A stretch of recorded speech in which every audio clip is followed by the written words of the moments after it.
starting recording. So all you have to do is just say "got it" on your screen or accept. And we are live. We are live. So now it gives me great pleasure to hand over control of the meeting to our brilliant contest chair. We'll give a big round of applause to our contest chair, Nigel Skeldern. Ladies and gentlemen, welcome, welcome, welcome to the Toastmasters District 71 Humorous Speech Contest Semi-Final A. I am Nigel Skeldern from Walsall Speakers, and I am your contest chair for this semi-final. Our chief judge will be John Spillane. Now, the purpose of the Toastmasters Humorous Speech Contest is threefold. One, an opportunity for speakers to improve their speaking abilities and to recognise the best as an encouragement to us all. Second, to provide an opportunity to learn by observing the more proficient speakers who have benefited from their Toastmasters training. And third, to recognise the value of humour in public speaking. Now, I believe the role of the contest chair is to be dull so that the following speakers will appear brilliant. Well, have no fear, because the following 6 speakers have all won their own club's humorous speech competition. They have also won through their area and division competitions and are here today at today's district semi-final. We have 6 amazing speakers for you. The contestants are all deemed eligible and have been briefed on the rules of the contest. Chief Judge, can you confirm that the judges and timers and counters have all been briefed, please? I can, Nigel, confirm. Thank you. Now, the timing of the humorous speech is from 5 to 7 minutes. A contestant will be disqualified if their speech is less than 4 minutes 30 seconds or more than 7 minutes and 30 seconds. Between each speech, there will be a minute of silence so the judges can complete their forms. And once all the speakers are finished, I will have the opportunity to and honour to interview the contestants whilst the tally counters and chief judges are in a separate breakout room. Now, other than the timer, the contest chair and the current speaker, everyone else's microphones must remain muted. Now, the speaking order of the contestants was randomly selected before the start of this meeting and is as follows. Contestant 1 is Larry Lyons. Contestant 2 is Carolyn. 3, James McGinty. 4, Siobhan Keenan-Fitzgerald. 5, Karl Hammond. And 6, Dunn. So let's start the contest. Larry, are you there? Yes, can hear you and I can see you. Splendid. Can you confirm that you have pinned the timer, please, Larry? I have what I did. Yeah, I can see the timer. Yeah. Okay. Yeah. Okay. Yeah. James McGinty, Lockdown Lunacy. Lockdown Lunacy. That's not me. Oh, sorry. So, number 1, Larry Lyons. Don't be shameful, be grateful. Don't be shameful, be grateful, Larry Lyons. Once upon a time, long before anyone ever heard of TikTok, the only TikTok I knew of was what came from the clock. My little world was rocked when the devastating news broke that Humpty Dumpty had a great fall. How could he be so stupid and getting up on such a high wall? Oh, how silly now, how embarrassing, they cannot put him back together again. They were my initial thoughts, way back when I was just a child. Contest chair, fellow Toastmasters and guests. Throughout my life, I had many moments of stupidity, moments of silliness, moments that were dark. How about you? Do I sense a few me too among you? Come on, own up. Some of my iconic idiotic moments have a connection with travel. For instance, the first time I ever flew overseas, I was about 20 years of age. I arrived at the airport, and there in front of me was a moving stairs. Now, my only other connection with a moving stairs was of a Saturday night, when I would come home after having a few beers too many.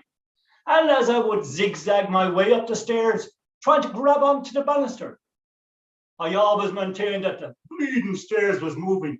It had nothing to do with me. But here I was now, stone cold sober, my first time to see an escalator. And my dilemma was timing my landing on that first step. And big God, you would think I had a few drinks in, because when I landed on board, I struggled to hold my balance. As I ascended, I realized I left my suitcase behind. So I turned to walk down a stairs that was going up, much to the stare of the people that were going and traveling as well. On retrieving my case, I put it in front of me to make sure it wouldn't lose me. And I headed back up, and soon I was negotiating my stepping off at the very top of this magical moving machine. And at this I did, a bit like Usain Bolt as I darted forward. However, unlike him, I tripped on my case and fell flat on my face. After dusting myself down, I said, "How stupid, how silly of you." I checked in, and then I headed for duty free. And my eyes were drawn to the top shelf, the glossy Playboy magazine. Being a bit bashful, I resisted my desire, and I went for the safer option of a puzzler instead. However, I did buy something to satisfy my desire. I bought the biggest, longest Toblerone bar that I had ever seen. I just adore chocolate. Then I headed, after checking in, to gate 15, my departure gate. And being from a farming background, this should be no trouble at all. How wrong I was, because not a gate could I find anywhere. I eventually realized I was going out through a door. Now, what intellectual at an airport would call a door a gate, will you tell me? They wouldn't last long working on our farm back home. A few years later, I was off again after getting the travel bug. Went to pick up my hired car and sat into it like I normally would back home. However, I found the steering a bit of a stretch to reach to. On realizing that I drove on a different side of the road, I moved over to a more comfortable position and started my Mr. Bean journey. I sat up in a scrunched in position as I drove out of the large town. I didn't want to put a scratch on that rental car now, did I? But soon I could relax. When I got out on the countryside, even was brave enough to look around, observing the views. However, after about a half an hour, I was back up in my scrunch up position again, as a light flashed in front of me. Dark tunnels ahead, turn on your lights. Well, I flustered all around, and not a switch could I get for the lights. Oh, the wipers came on all right. And soon the tunnel was upon me with nowhere to pull in. My biggest fear was crashing into somebody else. But thankfully, I got out the other side unscathed, thanks to the guiding light of a car coming towards me. How could I be so silly not to check the controls, I said to myself. Have you ever sat into a strange car and took off not knowing where the controls were? A few years later, I was over in Germany at a food conference. And after 3 very successful days, it was time to return home. I was getting a train to the airport, and being a bit late arriving there, I rushed over to the ticket machine. And to my horror, it was all in German, all the instructions, so I thought. And I flustered around again, trying to get my ticket out, to no avail. At this stage now, I could hear the train coming into the platform. There was a train of people forming behind me. With tutting and zutting, the pressure was on me. However, I don't know. I pressed a button and out popped my ticket. Rushed to the platform, had a quick look at the train, to hop on board, making sure I was going in the right direction. When I had time to draw my breath, I sat down and looked at my ticket. And for anyone that knows me, I love a bargain, and I couldn't believe the price of tickets in Germany. We are being ripped off at home, I said to myself. After about 45 minutes, the carriage door swung open, and in walked the ticket inspector. Gave him my ticket, he looked at it, he looked at me. What age are you, he says. And I told him, you realize this is a child's ticket. And he slapped me an on-the-spot fine. It was one of the most expensive bargains that I ever got. So when the escalator in your life comes along and you hop on board, sometimes you may go in the opposite direction you should be going. Sometimes it will take you dark places, dark tunnels. Sometimes it will take you to unfamiliar stations along the way. But unlike Humpty Dumpty, you will get a second chance to do things right. Don't be shameful. Be grateful that you are getting a second chance in life. Mr. Contest Chair.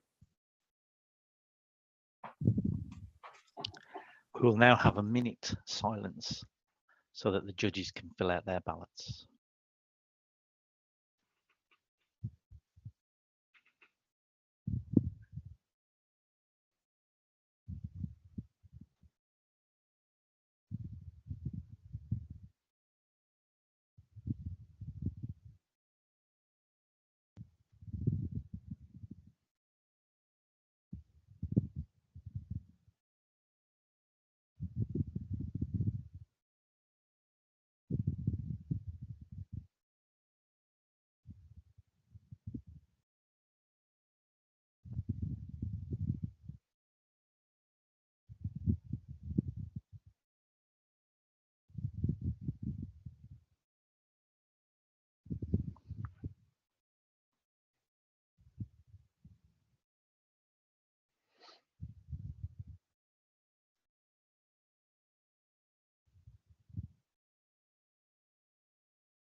Fine.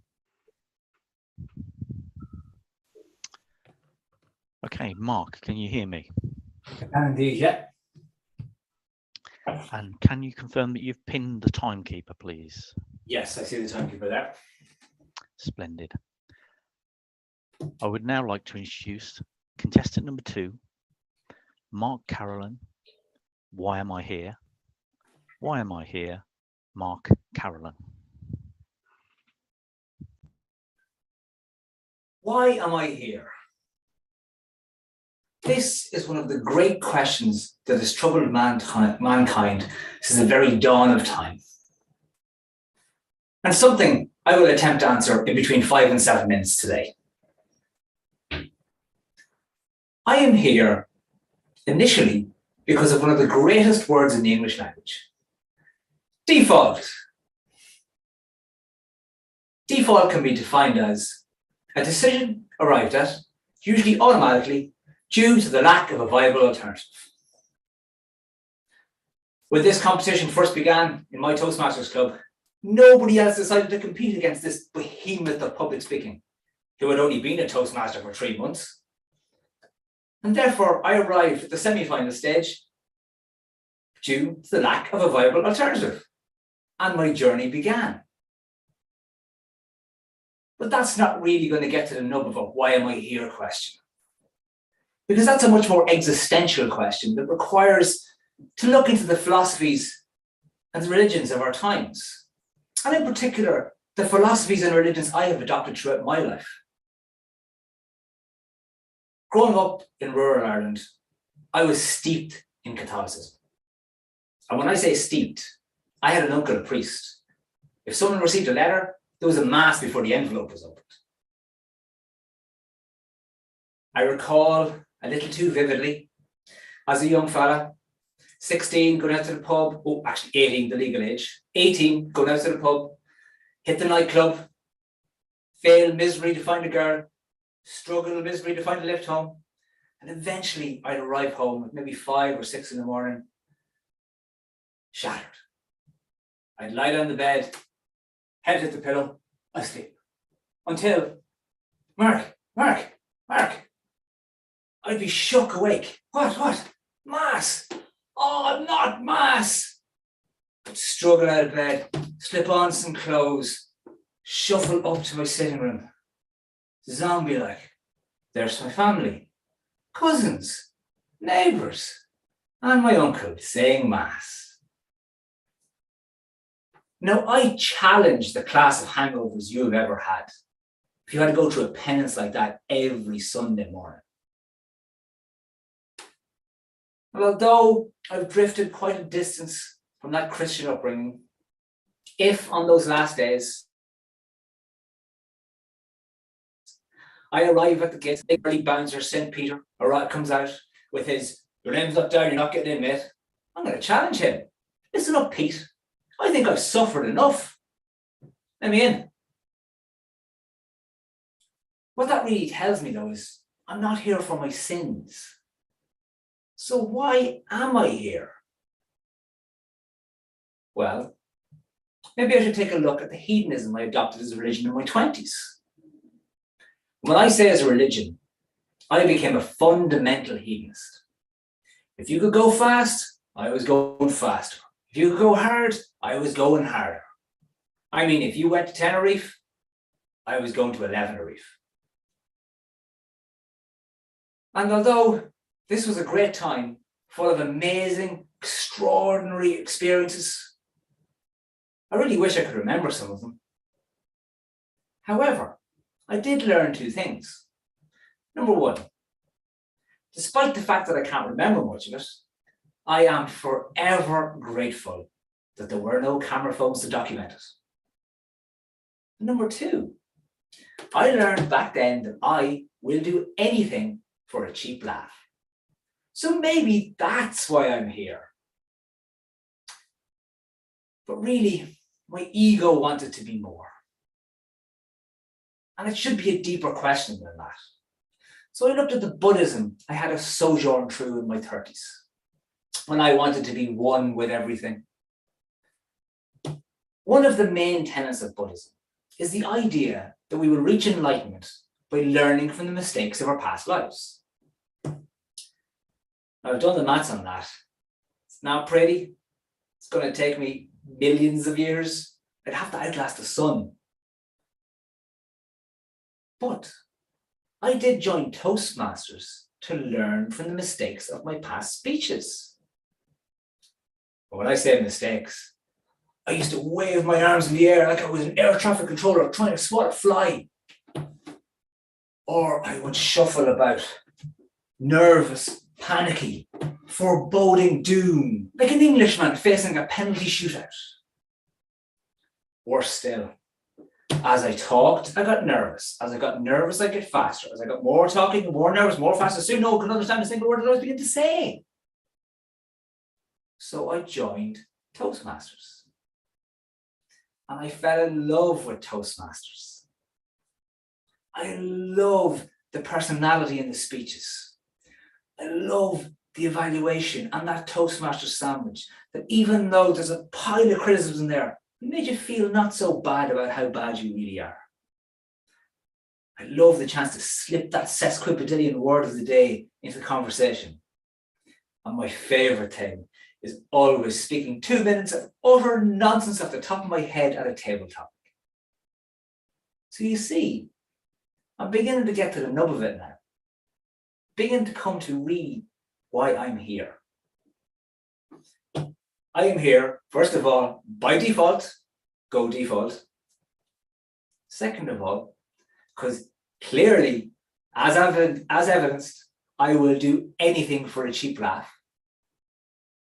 But most importantly, I am trying to attain enlightenment through Toastmasters.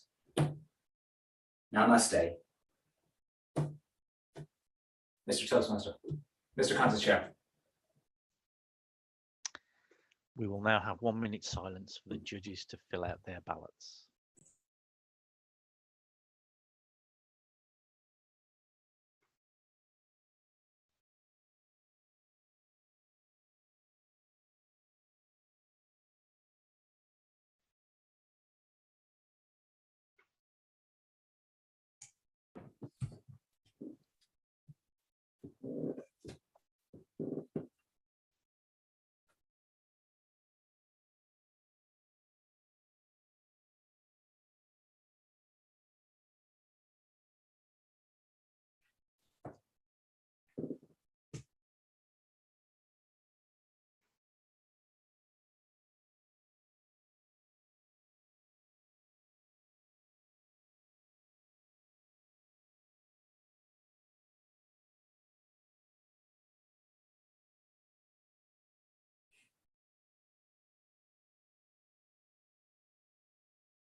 Fine. James, can you hear me? I can hear you. We can hear you too, James. And can I confirm that you can see the timekeeper, please? I can see the timekeeper, yes. Okay, I would like to introduce contestant number 3, James McGinty, Lockdown Lunacy. Lockdown Lunacy, James McGinty. Oh, excuse me. I seem to have lost a couple of years of my life. Contest chair, members, guests. Has this pandemic and the attendant lockdowns messed with your sense of time? Do you find yourself saying, remember when we went for that meal last year? And someone says, no, it was 2 years ago. And you think, no, we were in lockdown 2 years ago. It was 3 years ago. It just feels really strange. The first couple of months of lockdown weren't too bad.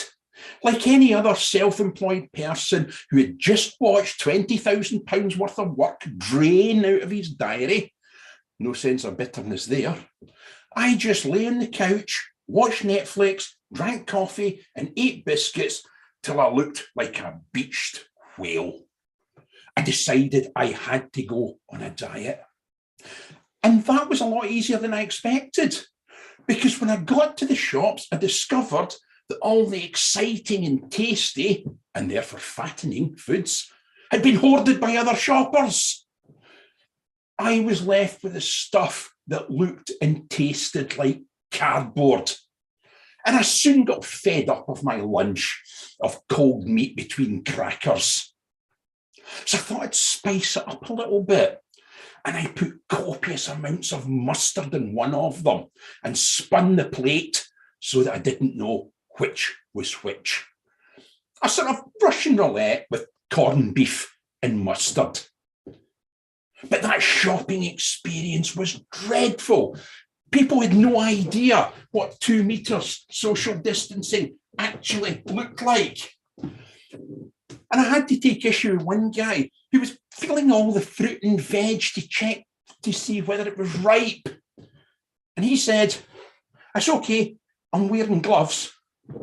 Well, yeah, but you've been touching other stuff with the gloves first. Yeah, but these are special gloves. The virus doesn't stick to them. Ooh, magic gloves. He seemed less than pleased with that. But the other thing were the fights for rice and pasta and flour and toilet roll. They were awful. They were horrendous. And deep down, I know I shouldn't have started them. But in the best interests of all concerned, I thought it best to move to online shopping. What a revelation! I could take as long as I liked. No queues, no jostling, nothing. It was fantastic. If only the delivery experience had been as good. Who puts 5 jars of cooking sauce, 2 jars of jam and a bottle of wine in the same flimsy little carrier bag that can barely hold itself together when it's empty? And the substitutions were hilarious, or they would be if I hadn't needed to tie my shoes, because those licorice laces they sent as a substitute just didn't cut it. And my large, luscious, luxury Christmas pudding was replaced by a tiny little Heinz steamed chocolate pudding, which was actually quite tasty. But what was I supposed to do with the 2 cartons of cream that I'd bought to go along with the Christmas pudding? And customer service was cut to the bone during lockdown. I once spent 4 days, not hours, trapped in one of these internet chat boxes. 4 days. And then eventually, when I got a human, they said, "We're really sorry, we don't deal with that matter here. You need to call this number." This number was the number I called that they used to send me a text to put me in the chat box in the first place. I was furious. And some services we couldn't get at all. The hairdressers were all closed. At first, it didn't really matter because nobody was seeing me. But then, as online work started to trickle in, I thought, we better lose the smelly hermit look. I got my beard trimmer, and the front was, well, the front doesn't really matter. The sides were easy, no problem. The back was another matter, because it doesn't matter how far you turn, you can never see what you're doing round there. And I kept missing the same bit and grew an accidental ponytail. I kind of liked being online at times because, well, it makes drinking at home on your own look acceptable. I attended loads of Zoom parties and we played funny quizzes and daft games, which is great when you're drunk. It's not so clever on Monday morning when you turn up for that so important business meeting and your screen name is still Cheesy McCheeseface. I attended lots of business meetings in shirt, shorts and slippers. Yeah, just like today, because nobody can see below the waist. But those business meetings soon came to a conclusion and I was back on the road for the first time ever. Forgot to pack my trousers and shoes and ended up delivering training in jeans and trainers. Overall, lockdown and the pandemic has been really hurtful for all of us. It's been dreadful. But those few moments of lockdown lunacy kind of made up for it and helped me survive. And now that we can see restrictions easing and light at the end of the tunnel, I'm looking forward to getting back when things look like some sort of normal again. But until then, does anyone fancy a game of corned beef and mustard roulette? Contest chair. We will now have 1 minute silence for judges to fill out their ballots.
Fine, contest chair.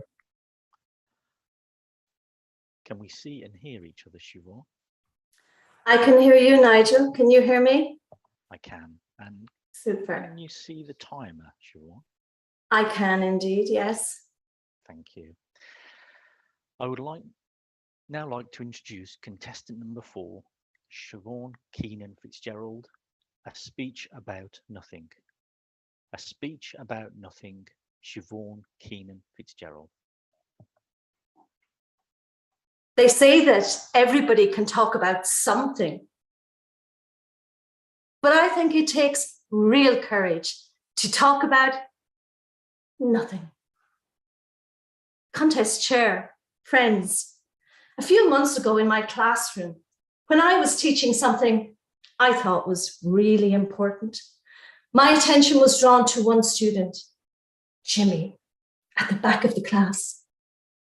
Jimmy was sitting with his arms folded, a broad smile on his face, gazing out the classroom window at the local golf course.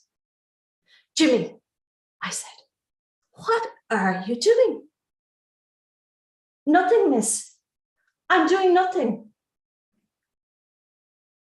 Well, keep it up. You're doing a great job. I meant what I said to Jimmy on that day, because Jimmy was really good at nothing. In truth, when I was busy doing so many important things, I often envied how blissfully unaware Jimmy seemed of many things as he focused on nothing. You see, we come into this world with nothing, and we leave with nothing. I really think we should try to enjoy a little more nothing along the way. I'm passionate about this topic. Yes, I'm passionate about nothing. Nothing excites me. And if you think that this is a ridiculous, frivolous topic, I have a challenge for you. Can you think about nothing for even 5 seconds? Go ahead, try it. It's not so easy, is it?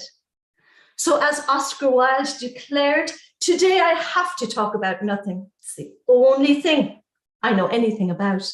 And it is actually a really important topic because there's so many misconceptions out there about it. For example, a while back, my friend Julie rang me. What are you doing? Nothing. Would you want to come over to my place? No, thanks, I'm doing nothing. Well, shall I come over to you? No, I'm doing nothing. I prefer to do nothing on my own. Are you all right? What's wrong? Nothing. Nothing. So what if I want to do nothing, say nothing, listen to nothing? It seems that in our culture today, there's nothing worse than nothing. Over the decades, many great songs have been written about nothing. Do you remember some of these? Nothing compares to you, naturally. I have nothing, nothing, nothing if I don't have you. You say it best when you say nothing at all. And some people even pay for nothing. You know who you are. Dire Straits Sam, money for nothing. But getting your mind to a state of thinking about nothing, that's a process, and it takes practice. One technique I use for training my mind to focus on nothing when I meditate is to repeat a mantra to myself over and over again. It goes like this, and it's deep. How much would chuck chuck if a woodchuck could chuck wood? Well, actually, no, that's not really it, but it is an adaptation of that. And it goes, how much nothing could nothing think if nothing could think nothing? How much nothing could nothing think if nothing could think nothing? Relaxing and enjoying nothing. I think that's an elevated state. So how do you enjoy nothing more? My advice is simple. Don't try to do too much nothings all at once. Start with small, sweet nothing. Secondly, take pride in doing nothing. It takes courage, commitment, and concentration. And thirdly, if you think that you know nothing, don't despair. Celebrate because you're in really good company. Leo Tolstoy in War and Peace explained, we can know only that we know nothing. And that is the highest degree of human wisdom. Plato proclaimed, I am the wisest man alive, for I know one thing, that I know nothing. Another famous international guru, Winnie the Pooh, points out, people say nothing is impossible. But I do nothing every day. Our lives have become so busy, doing, wanting, more. Why not keep them busy doing nothing? So the next time somebody asks you, what are you doing? Say it loud and say it proud. I'm doing nothing. And just like Jimmy in my class, keep it up, because rest assured, you're doing a great job. And when you log off this contest today and your significant other asks, did you hear any good speeches? Don't be afraid to say, well, I heard a very interesting one. Oh, really? And what was it about? Nothing. But it was really something. Contest chair. We will now have 1 minute silence for the judges to fill out their ballots.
I'm contest chair.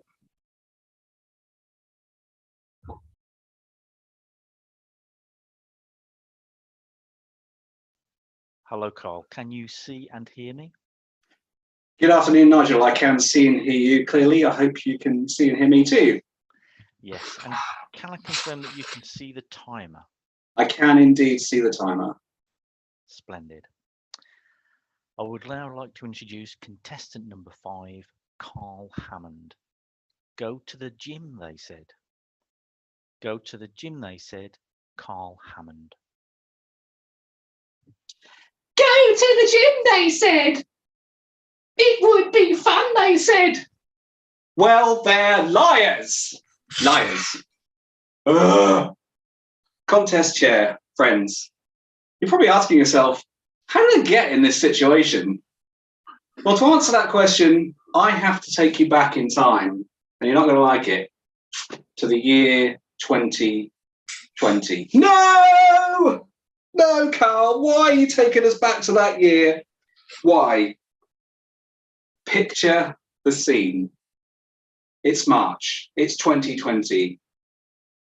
And bumbling Boris crashes onto our screen, looking like Mr. Tumble being dragged through a hedge backwards. There's my hair.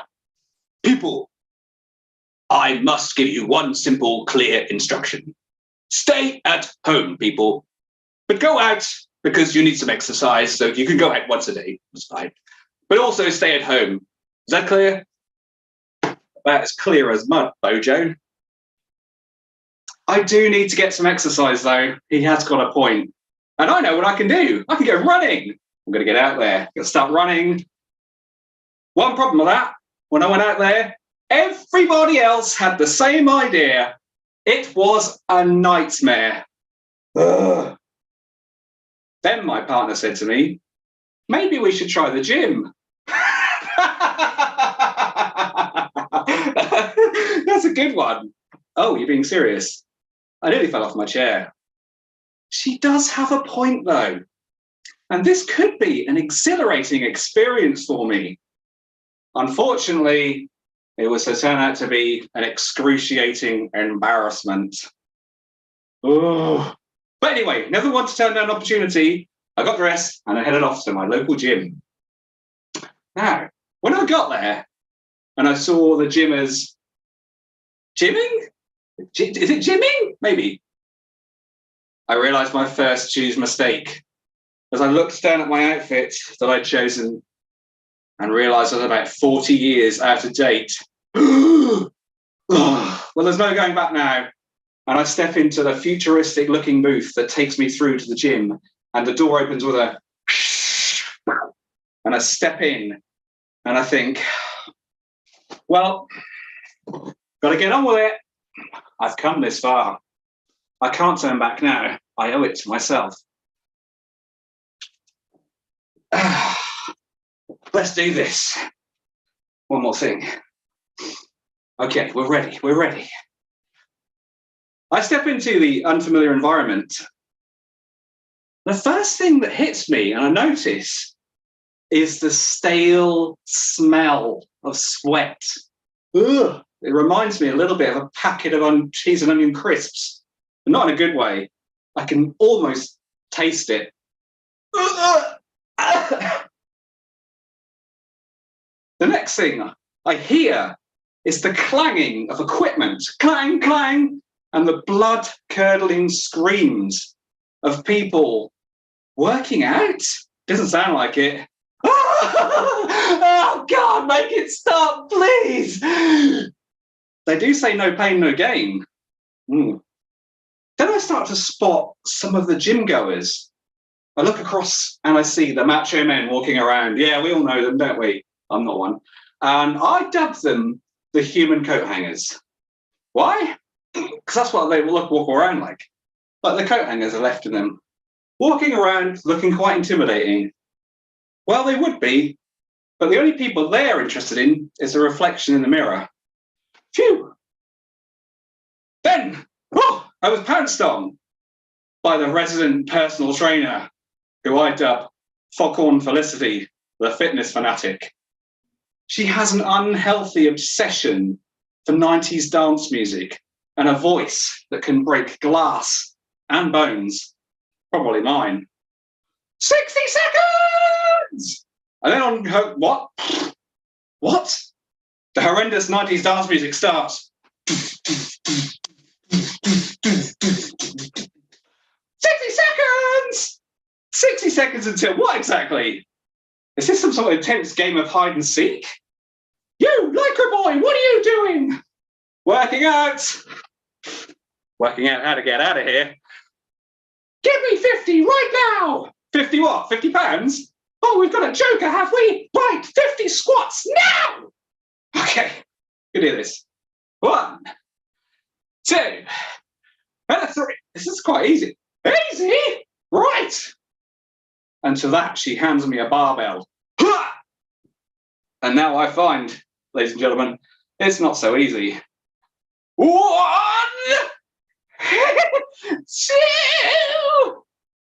2. Right. Now they say that squats are the answer. I can tell you they're not the answer for 2 reasons. 1, I now am pretty much locked up, and I'll be lucky if I do 1 squat, let alone 50.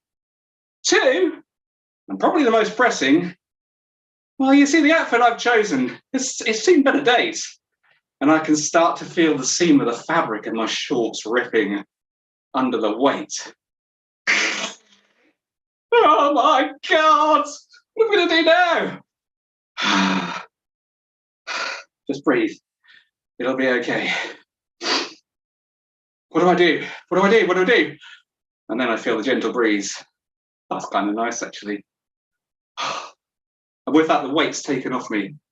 And to be honest, it's quite a weight off my mind. Thanks for that, Felicity. So you see, the gym and I, well, we weren't really working out. But I did go back again and again. And you know what? It was fun, just like they said. So next time, if you're confronted with something that gives you a scare, well, face your fear. Do and dare. But please, oh please, check your underwear. Contest chair. We will now have 1 minute silence for the judges to fill out their ballots.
I'm contest chair.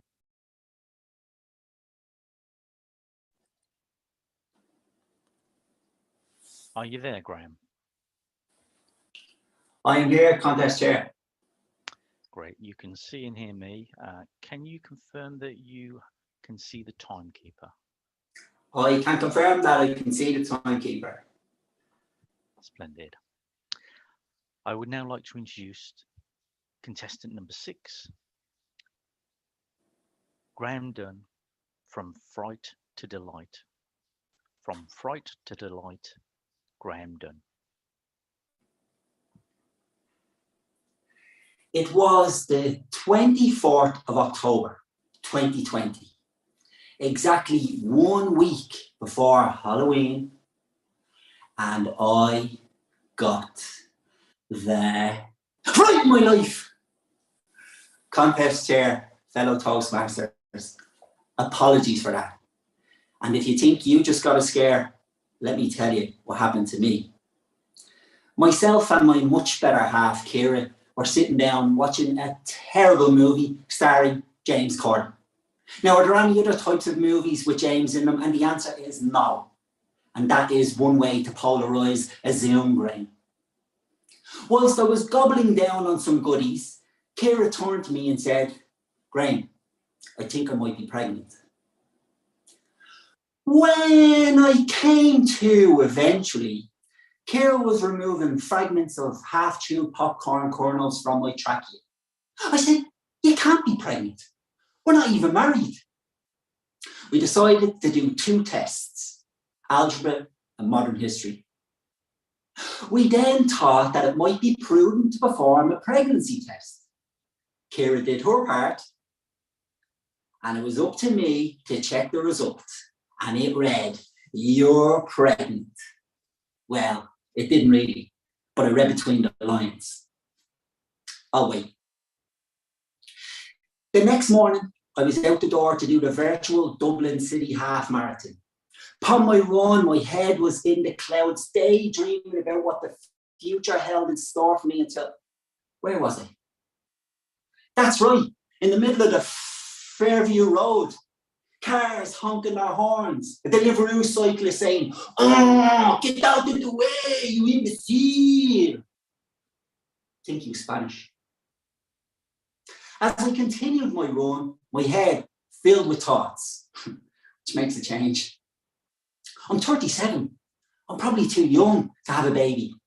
I still am a baby. Granted, you don't see many babies with such an incredible beard. I'm on about the cost. I hear they can rack up about €1,000 in nappies in the first 2 years alone. Maybe I can put down some floor sheets. So my car isn't even worth €1,000. God, the motor, a 05 Ford Focus, affectionately named Foxy, it just won't cut it. I'm going to need a modern car, one with an Isoflix teeny-majiggy car seat in, or the car seat. Or in order for them to inflate the price, you must refer to it by its fancy name, the travel system. I tell you, forking out for all of this, I'm going to need a 4th job. And it's a good thing I practice Pilates, because I'm going to have a sore back from carrying all this extra responsibility. Not even 24 hours into the knowledge of my pending fatherhood, and I was already cracking top shelf dad jokes. 8 miles in, I felt like Eminem. 9 miles in, I felt exhausted. "Oh, you think you're tired now?" said the little devil on my shoulder. This is just a prop. The real lad was a lot more sinister. "When you're up half the night with a crying baby, you'll be looking like Herman Munster." Felt a bit nauseous. "Oh, you'll be covered in sick most of the day too." I heard a rumble in my stomach. "There'll be a rumble in the jungle with all the stool you'll be cleaning up, Greymo. Will you shut up?" "Sorry, missus," said to a fellow jogger. I'm hearing voices." She upped her pace. "I know all that, but at the end of the day, I'm going to have a bijou baby that's going to puke, slash and gick all over me, and I don't care. I'm going to have someone who's going to take up all my free time, and I can't wait." At this stage of the race, I was exhausted, knees weak, arms are heavy, and I'm running like I stole something. A fridge. I'm slower than Sky Broadband at the moment, and I'm tempted to give up, but I won't. Because Kira is expecting to greet me at the finish line. Me have a big smile, and I'm expecting her to greet me with a chicken brown sauce sandwich. When I got there she was, with her parents. Oh God, her parents. How am I supposed to tell them that their baby is going to be having a baby? My baby. Sure, we're not even married. Admittedly, the next 8 months was no picnic, full of backaches, mood swings, and obvious weight gain. Kira, on the other hand, had a delightful pregnancy. Then, on the 22nd of June, after a long, arduous labour, which Kira found tough going to, along came Emily Elsa Dunn. This isn't her, by the way. Emily is great, and she's inspired me to write a song. Is this the real life? Or am I just sleep deprived? Wait a minute, that's not my song. Here's mine. Her name is Emily. She means the world to me. I'll change her nappy and I wonder if it's poo or pee. But it doesn't really matter. Soon I'll hear that chitter chatter. And she'll be telling me, Daddy, you're doing it wrong. Ask Mum to sing me a song. She can sing it to me all day long. When I grow up, I'll be clever and strong. And I've no idea why she turns into a 1920s London chimney sweep halfway through that song. But Dick Van Dyke, eat your heart out. It truly was a journey from fright to delight. And to be honest, I should have became a dad years ago when I had the energy. Emily's great. She brings a smile to my face every time she farts. And she's so pretty, just like her dad. At 11 months, she's even more cleverer than I is. Not hard. She's managed to change the settings on my phone to Japanese, and I have no idea what language Alexa now speaks. But I'm loving every minute of it. So if I want you to take one thing from this story, it's that sometimes doing the things we are most scared of often bring us the biggest results.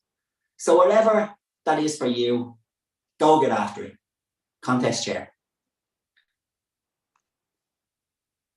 We will now have 1 minute silence for the judges to fill out their ballots.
1 minute up.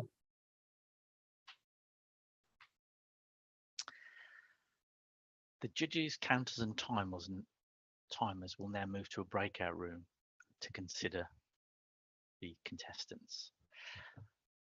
We can now interview and get to know a little bit more about the candidates. So, Zoom Master, could I have Larry, please?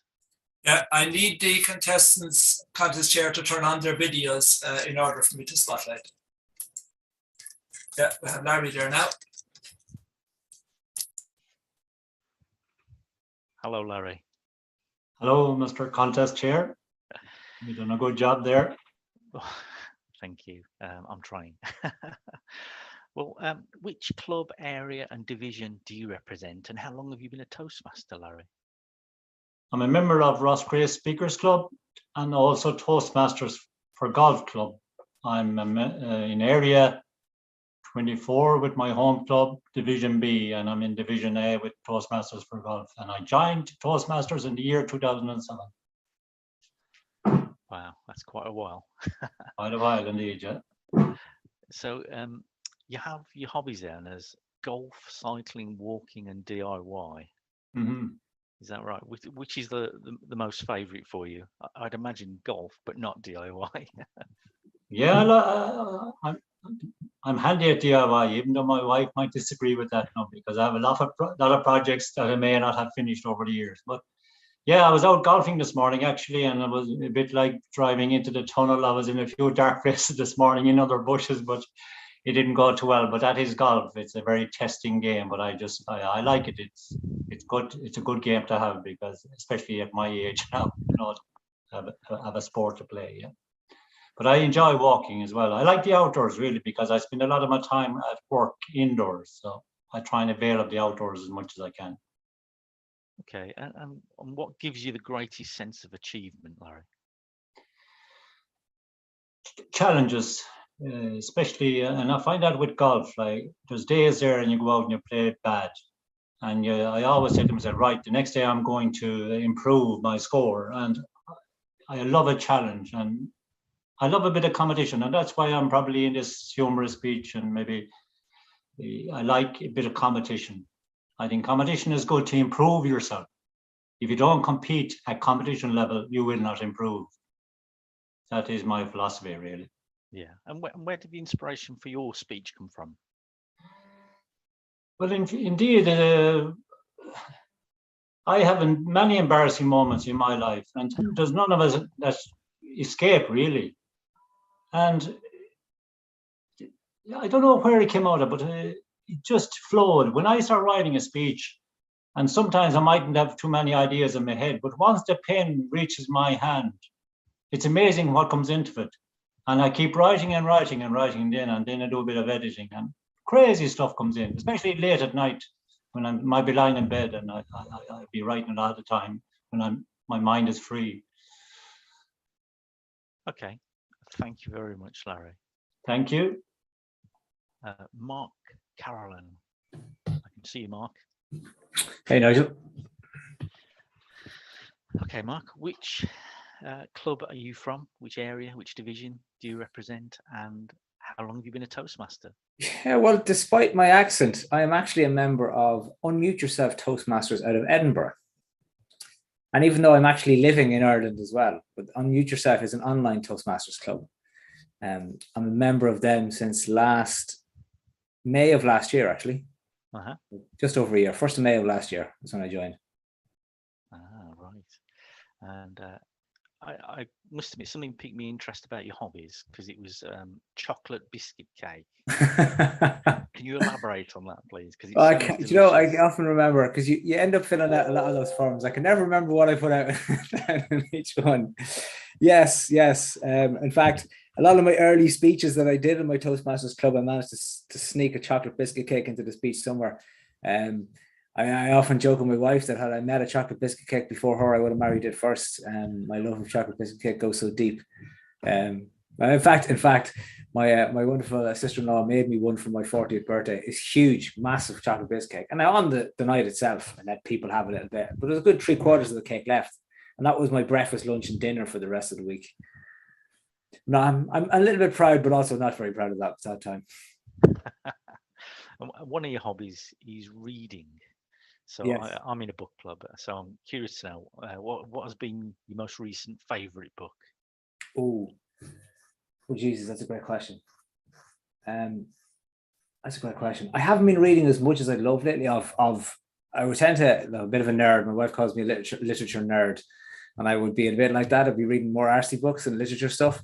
But I've been reading an awful lot of coaching and psychology books over the last 12 months. But probably the best thing I've read over the last while was by Wendell Berry, the American poet. He has a book of short stories. Stand By Me, it's called, and it was quite extraordinary, really quite incredible. Like, you know, it was, you'd nearly even fall in love with some Trump followers on the back of the book, but it was so well written in terms of capturing people and humanity. It was just beautiful, like really, really extraordinary book. I couldn't recommend it enough. Okay, thank you very much, Mark. James, are you there? I can see you, James. Can you hear me? I can indeed. I can indeed. James, which club do you represent, and which area, which division, and how long have you been a Toastmaster? Yes, I've been in Toastmasters about 19 years now. I'm a member of Central Toastmasters and Southside Toastmasters in Glasgow, but I'm actually representing Pegasus advanced speakers who are Area 44 and Division H. Right.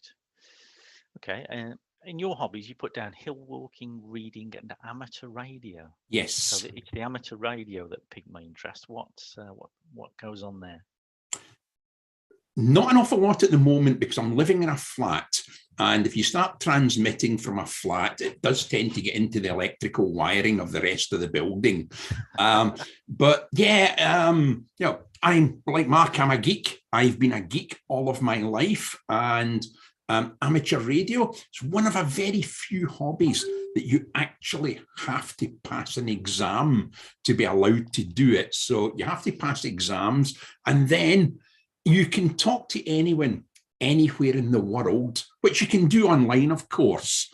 But the joy of amateur radio is that you go on air and you just put out a general call, and you never know who's going to come back to you and speak to you. And English, thankfully, is the language that amateur radio enthusiasts use worldwide.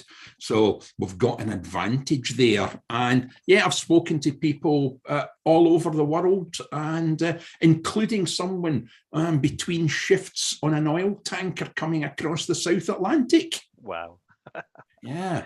That's amazing. Thank you very much, James. The time is moving on. So, Siobhan, can you hear me? I can, Nigel. How are you? I'm very well, thank you. Am I pronouncing your name correctly, Siobhan? Forgive me if I'm not. Absolutely. Beautiful. Yeah, perfect. So your hobbies are walking, dancing, and writing. Right, yeah. I like walking as well.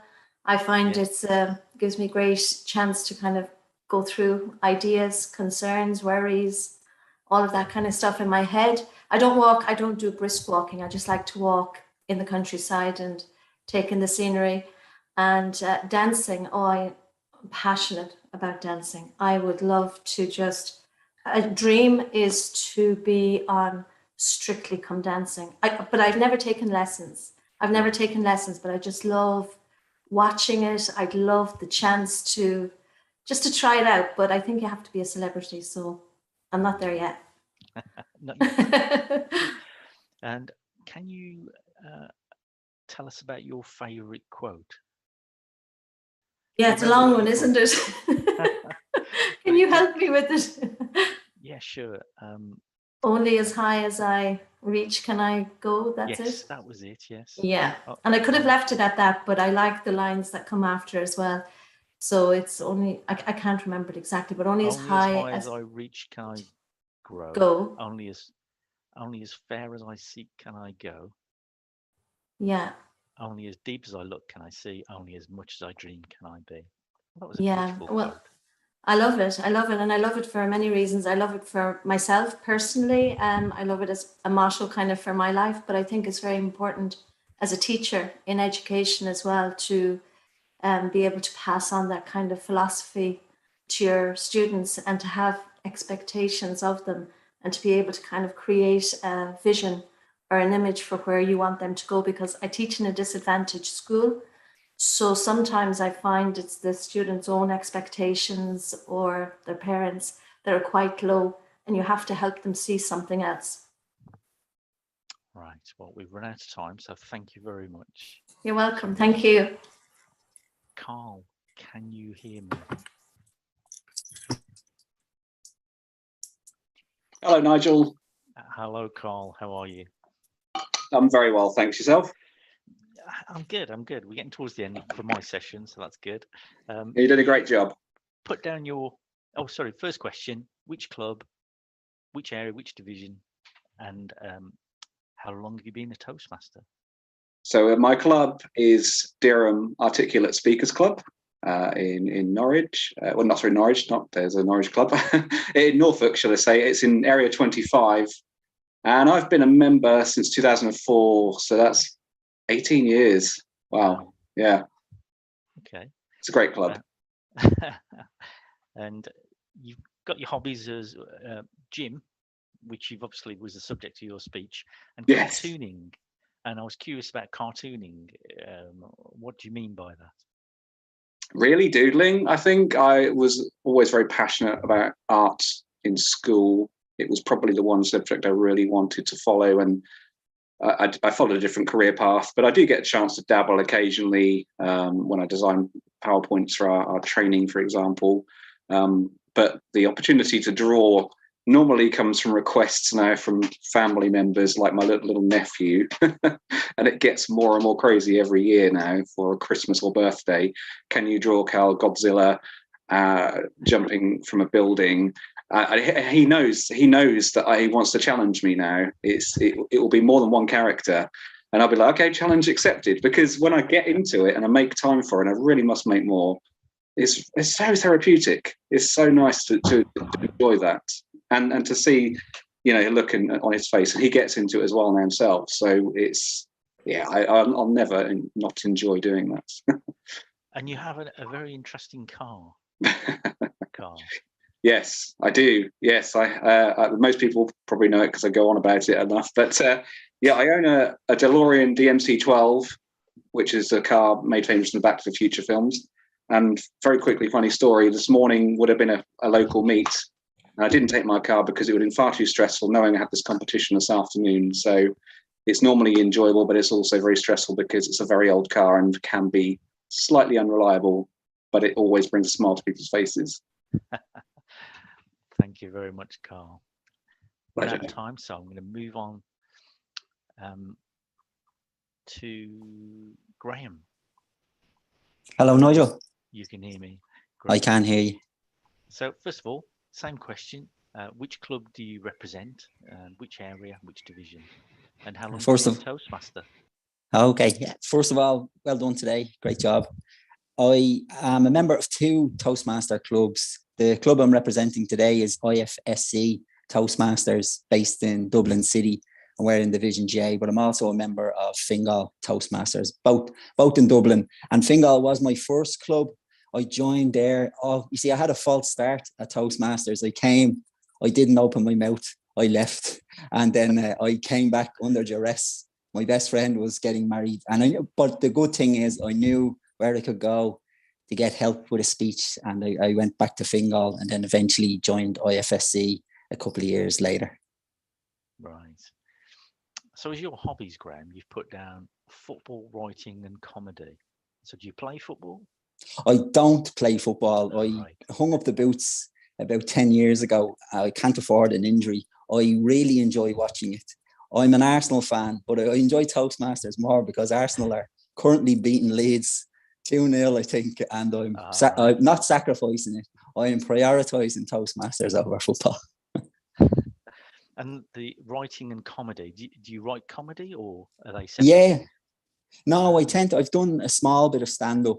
It's good. I like writing humorous speeches, and there's a bit of difference between stand-up and writing a humorous speech for Toastmasters, but I enjoy both. I enjoy watching comedy Anytime it's on, it tends to get left on the TV. It's great. And then anytime nowadays we're able to get back out into comedy clubs. So I've been to a couple of events since the restrictions in Ireland lifted. So I plan to continue that throughout the summer.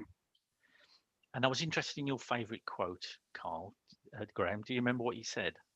I think it was, does it make the boat go faster?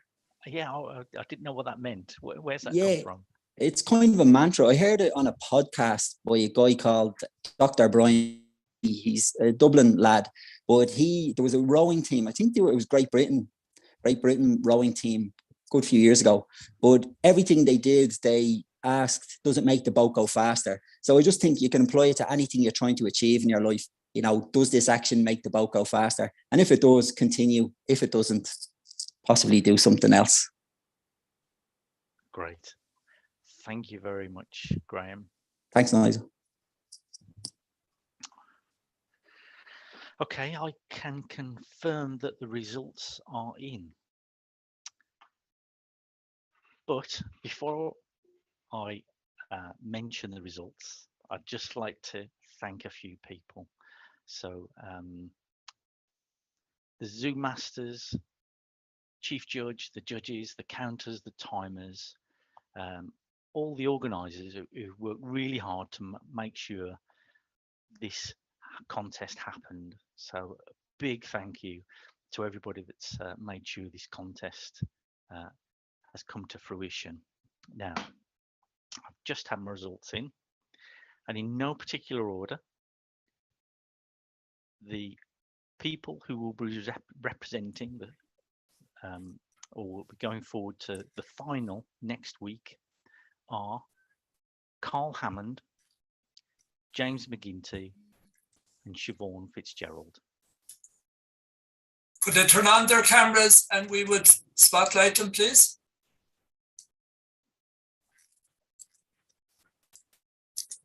Did I get it right?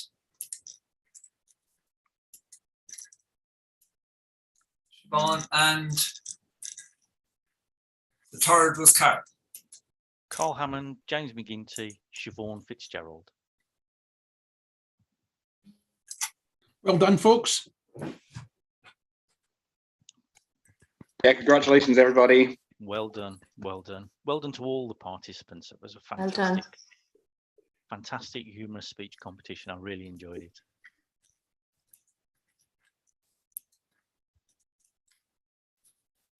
So I think that brings semi-final A to a close. Thank you all for being here, and semi-final B starts soon.